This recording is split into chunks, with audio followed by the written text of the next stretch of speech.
राधा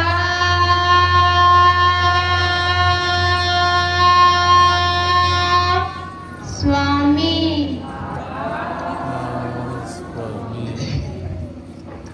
राधा आत्मा स्वामी परमात्मा। राधा आत्मा को कहते हैं, स्वामी परमात्मा को।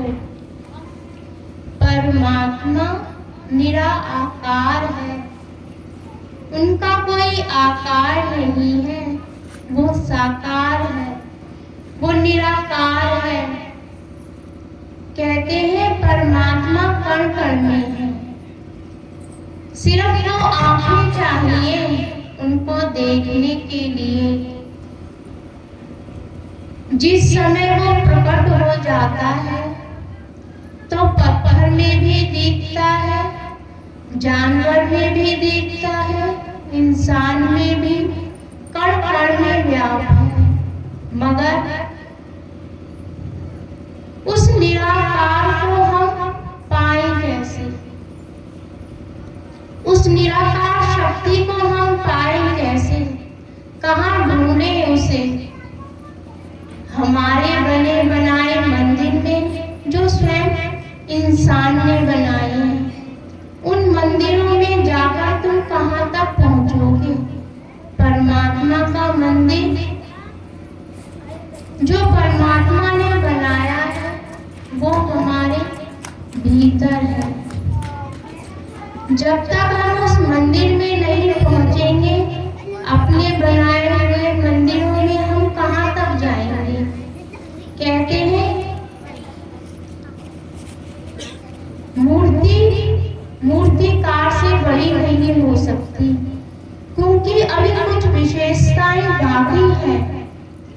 संगीतकार से बड़ा नहीं हो सकता, क्योंकि संगीतकार के पास अभी वो विशेष कुछ बचा है जो उस संगीत से भी अच्छा संगीत बना सकता है।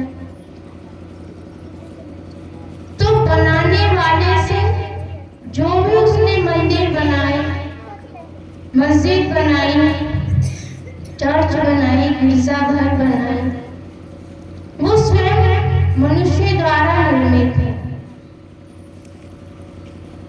वो स्वयं मनुष्य द्वारा निर्मित है। अपने बनाए मंदिर में वो कहाँ तक पहुंचेगा?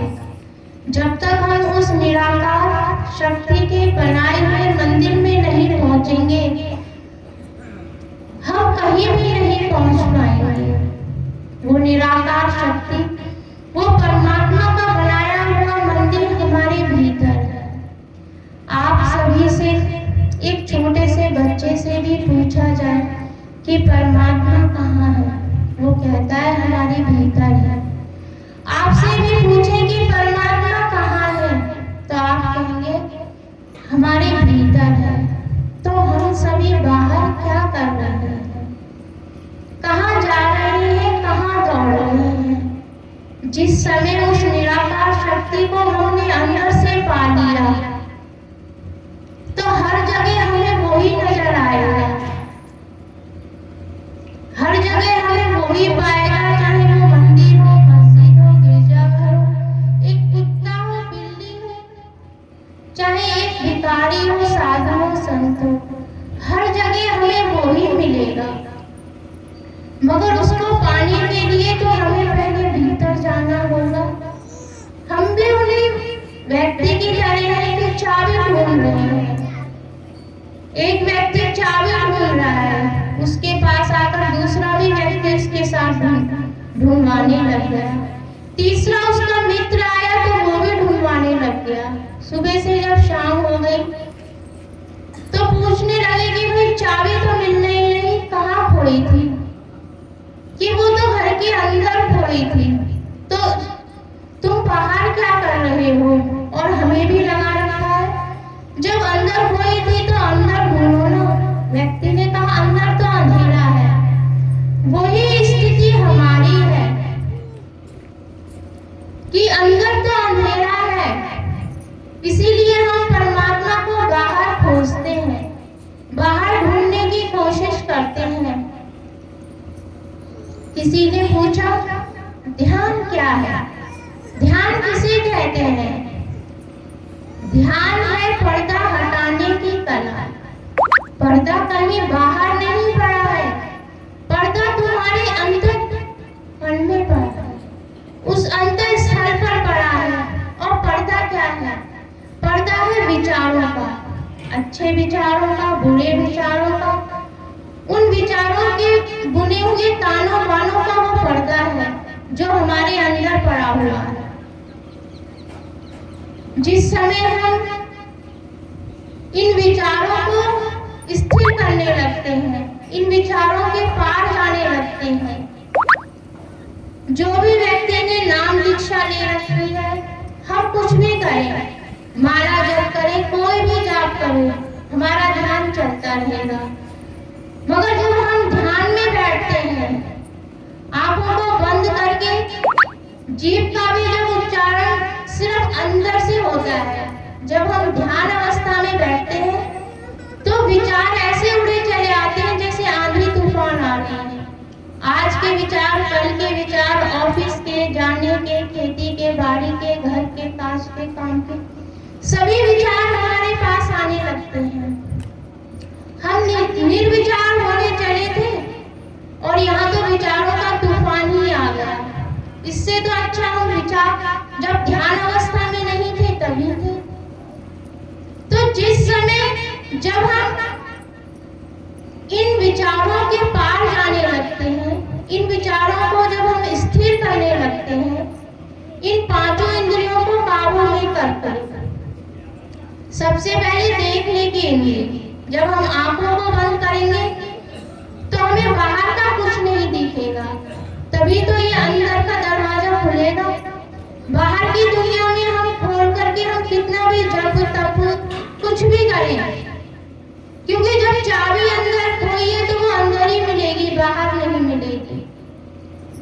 जब हम पांचों इंद्रियों को काबू में कर देखने की इंद्रिय, जब हम ध्यान अवस्था में बैठते हैं तो देखने की इंद्रिय, जब आंखों को बंद करा तो देखने की इंद्रिय, जब हमारे पास कोई सुगंधित चीज नहीं जल रही होगी तो सूंघने की इंद्रिय, जब शोरगुल नहीं होगा तो सुनने की इंद्रिय काबू में हो गई, जब हमारी जीवा भी बंद होगी तो हमारी चखने की इंद्रिय, हमारी देखने की, सुनने की, चखने की, जब हम किसी से स्पर्श नहीं होंगे, शांत अवस्था में बैठेंगे, जब हम इन पांचों इंद्रियों को काबू में करके जब हम ध्यान की अवस्था में बैठेंगे और जब वो विचारों को हम शांत करेंगे, विचारों के पार जाने लगेंगे, उसी समय वो ध्यान घट जाता है। ध्यान घटना अर्थात परमात्मा से मिलना। ध्यान घटना अर्थात परमात्मा से मिलना को ही ध्यान है। ध्यान कोई ऐसा नहीं कि हम कुछ भी किसी से बात करेंगे, जिस दिन वो घटता है तो ऐसे ही घट जाता है अचानक। हम सब यहाँ पर इकट्ठे हुए हैं, आज राधा स्वामी का जन्म दिवस, अर्थात जन्म दिवस का अर्थ यहाँ पर यह है कि इस दिन महाराज जी ने आदेश करा था कि संडरा गांव में सत्संग जारी होगा। सत्संग जारी का उनका सिर्फ एक ही लक्ष्य था। कहते हैं परमात्मा की मेरा जन तो एक आदि है, करोड़ों लोग हैं, सब अपने अपने धर्म का पालन कर रहे हैं, मगर उस निराकार शक्ति को मानने वाला तो कहते हैं कि एक आदि है। परमात्मा कहते हैं मेरा जन तो एक आदि है। जब ये सत्संग जारी हुए तो उन्होंने कहा कि यदि इस अंडला गांव में आने से, सत्संग जारी होने से यदि मेरी एक भी आत्मा मेरे पास आती है तो मेरा आना यहाँ पर सफल होता है। तो यही लक्ष्य को लेते हुए ये सत्संग जारी हुए। आज उनका जन्म दिवस है, उनके आने की खुशी में ये पर्व मनाया जाता है। उन्होंने 23 अप्रैल का दिन ही निश्चित करा था, तो पहला सत्संग 23 अप्रैल को ही हुआ था।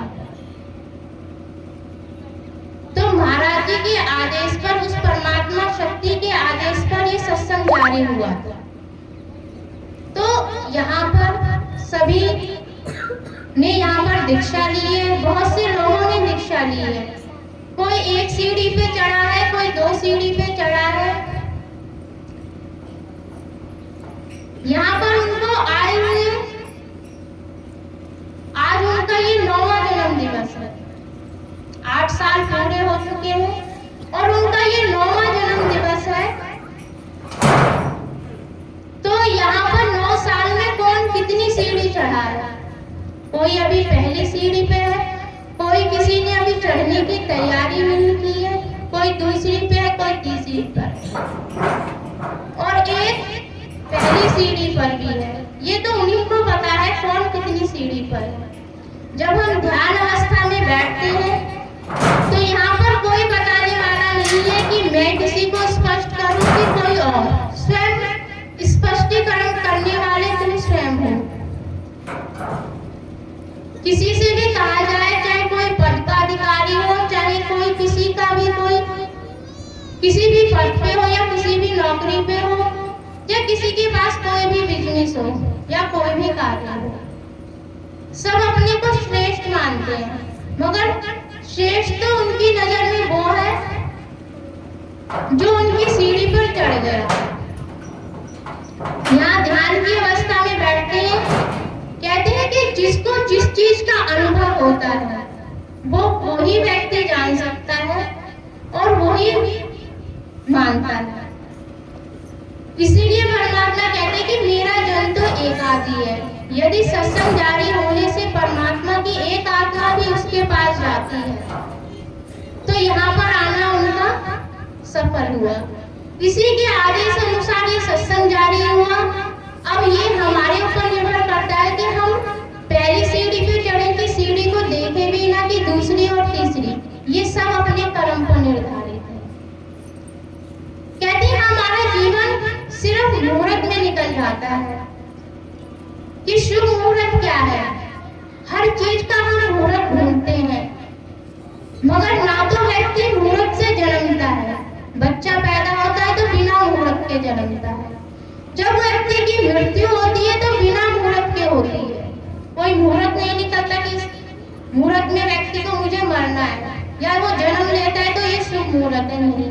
मगर हमारा पूरा जीवन उस शुभ मुहूर्त में चला जाता है। कबीरदास जी कहते हैं कि मुनि वशिष्ठ ज्ञानी पंडित लगन शोध के धरी, सीता हरण वरण दशरथ को वन में विपत पड़ी। मृगवा फंद मृगवा पारधी, मृगवा मृगचरी, सीता को हरि ले गया रावण, सोने की लंका जला। अर्थात कि कर्म की गति तारे नहीं चढ़ती। जो कर्म की गति होती है वो तारे नहीं चढ़ती।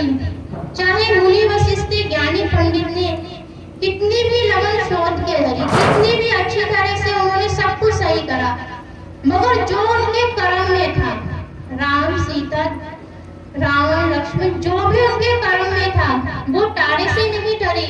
जो कुछ हुआ वो सब कुछ आप रामायण के माध्यम से आप सब कुछ जानते हो। मगर सत्संग के माध्यम से ये समझाना चाहते हैं परमात्मा कि कर्म की गति राम सीता की भी नहीं डरी। तो हम तो बहुत तुच्छ जीव हैं, हम तो वो साधारण जीव हैं कि उनकी कर्म की गति तारे नहीं डरी, तो हमारी कैसे डर सकती है? यदि डर सकती है तो सिर्फ ये भजन अभ्यास से कि कर्म तो वही चलेगा मगर उसका भार हल्का हो जाएगा। तो शुभ मुहूर्त में इंसान पूरी जिंदगी निकाल देता है, मगर ना तो वो शुभ मुहूर्त से जन्मता है और ना शुभ मुहूर्त से उसकी मृत्यु होती है। मगर जीवन में शुभ मुहूर्त ढूंढते ढूंढते सब कुछ चला जाता है। जब हम सत्संग में आते हैं, सत्संग के लिए सब दिन शुभ है, हर चीज शुभ है, परमात्मा के बनाए हुए सब दिन शुभ है। हम व्रत करते हैं, पाठ करते हैं, पूजा करते हैं। व्रत परमात्मा कहते हैं कि व्रत अहंकार का होना चाहिए। व्रत अन्न का हम त्यागते हैं, कहते हैं कि हमें अहंकार को त्यागना चाहिए। भूखे तो वो जानवर भी रह लेते हैं, गाय, गलियों में घूमते हुए वो कुत्ते कितने भूखे रहते हैं, जिनको 2-2, 4-4 दिन खाना नहीं मिलता। कोई फल खा करके जीवन जी रहा है, तो वो जानवर भी फल ही खा रहे हैं। हम उपवासों को रखते हैं, पाठ पूजा करते हैं, मगर वो जानवरों को तो खाना ही नहीं मिलता है। हर व्रत फल की प्राप्ति के लिए होता है कि इस व्रत को करने से ये फल मिलता है, उस व्रत को करने से वो फल मिलता है। फल मिलता है तो अपने अच्छे कर्मों से मिलता है। सत्संग सिर्फ कर्मों पे ध्यान देता है कि हम कहते हैं कि कर्म करो तो फल मिलता है, आज नहीं तो कल मिलता है। जितना अधिक हो गहरा कुआं, उतना मीठा जल मिलता है। कि हमारे जैसे कर्म होंगे हमें वैसे ही फल मिलेंगे। जैसा हम कर्म करेंगे हमें वैसा ही फल मिलेगा। अच्छा करेंगे अच्छा मिलेगा, बुरा करेंगे बुरा मिलेगा। तो कर्म के आधार पर ही हमें सब कुछ मिलता है। हमारा जीवन किस में जाता है? जानने में, मानने में और हो जाने की स्थिति में तो कोई कोई व्यक्ति आता है। जैसे कहते हैं कि मेरा जन एकाकी है। जानना, व्यक्ति जब एक माँ की कोख से एक बच्चा जन्म लेता है तो उसका भाव क्या होता है? वो उसका भाव होता है सिर्फ मैं हूँ। उसको जब ये भी नहीं पता होता है कि मैं स्त्री हूँ पुरुष हूँ, केवल मात्र इतना कि मैं हूँ। उस समय उस बच्चे का भाव क्या है? मैं हूँ। जब वो जैसे जैसे बड़ा होता है तो उसे पता चलता है मैं स्त्री हूँ पुरुष हूँ। सिर्फ वो अभी जान रहा है। फिर जैसे जैसे वो बड़ा होता है तो वो मानने क्या लगता है? जिस भी धर्म में वो जन्मा है, जब बच्चा जन्मता है तो उसे पता नहीं है कि मैं हिंदू हूँ, मुसलमान हूँ, स्त्री का बोल नहीं है, पुरुष का बोल नहीं है। सिर्फ वो जान रहा है कि मैं हूँ। फिर मान्यता क्या है? जिस भी धर्म में वो जन्म लेता है, जो भी माता पिता जिस भी धर्म में रहकर वे जिस भी देवी देवता को मानते हैं, फिर वो मानने लगता है। जानना और फिर मानना। फिर हो जाने की स्थिति क्या होती है? जो भी व्यक्ति सत्संग में आता है, जो भी व्यक्ति सत्संग में जुड़ता है, सत्संग एक ऐसा माध्यम है जिससे वो हो जाने की स्थिति में आ सकता है। क्योंकि हमारा जीवन सिर्फ जानने में और मानने में ही चला जाता है। हो जाने की स्थिति क्या होती है कि प्रकाश को देखा और प्रकाश में हो गए, प्रकाश को देखा और प्रकाश ही हो गया। वो ईश्वरीय शक्ति क्या है? वो परमात्मा क्या है? वो मैं भी तो हूँ, अर्थात वो हर व्यक्ति है। हर व्यक्ति ईश्वरीय तो है, मगर वो ईश्वर को कुछ और समझता है, अपने से अलग समझता है। कहते हैं आत्मा सो परमात्मा। इसका क्या? हम बोल तो देते हैं आत्मा सो परमात्मा, इसका अर्थ क्या है? क्योंकि हम सिर्फ जानने में और मानने की स्थिति में ही हमारा जीवन चला जाता है। जाना और फिर मानने लगते हैं। जो कुछ हमारे माता पिता मानते हैं वो ही हम मानने लग जाते हैं, मगर कभी उनके अंदर वो भाव नहीं उठता। जिस भी मनुष्य के अंदर भाव उठता है, महात्मा बुद्ध के हृदय में भाव उठा कि मैं जाना और माना, मगर हो जाने की स्थिति में ना आया। जिस समय वो उनको बोधि वृक्ष के नीचे जब उन्होंने उस हो जाने की स्थिति को पाया तो वो सिद्धार्थ से भगवान बुद्ध हो गए, महावीर भगवान महावीर हो गए। तो ये भी साधारण ही थे, मगर साधारण से ये कैसे भगवान बने? क्योंकि उन्होंने हो जाने की स्थिति में पहुंचे कि केवल जानने से और मानने से नहीं, हो जाने की स्थिति में आओ। प्रकाश को बाहर से ही मत देखो, प्रकाश में हो जाओ। आत्मा से परमात्मा का अर्थ क्या है? बड़ी साधारण से हम बोलते थे कि आत्मा ही परमात्मा है। इसकी वास्तविकता क्या है कि हाँ, आत्मा ही परमात्मा है, कि जहाँ पर आत्मा है वही परमात्मा विराजमान है।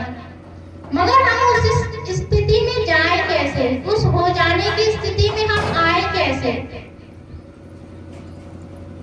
हमारा जीवन जानने में मानने में जा रहा है, और हमारे जो बच्चे होंगे वो भी जाने की और मानने की स्थिति में चले जाएंगे। जब तुम हो जाने की स्थिति में आओगे तो बच्चे भी हो जाने की स्थिति में आएंगे। केवल कहने से नहीं कि हमने कह दिया कि हम इस धर्म में, तो हम इस भगवान को मानते हैं, तो बस हमारे बच्चे भी उस भगवान को बस उस हो जाने की स्थिति में मानो। एक बार एक व्यक्ति ने परमात्मा से कहा कि मैं आपको देखना चाहता हूँ, मैं आपको स्पर्श करना चाहता हूँ। तितली उड़ी और उस व्यक्ति के पास बैठ गई। उसने कहा कि मैं परमात्मा तुम्हारी सेवा करना चाहता हूँ।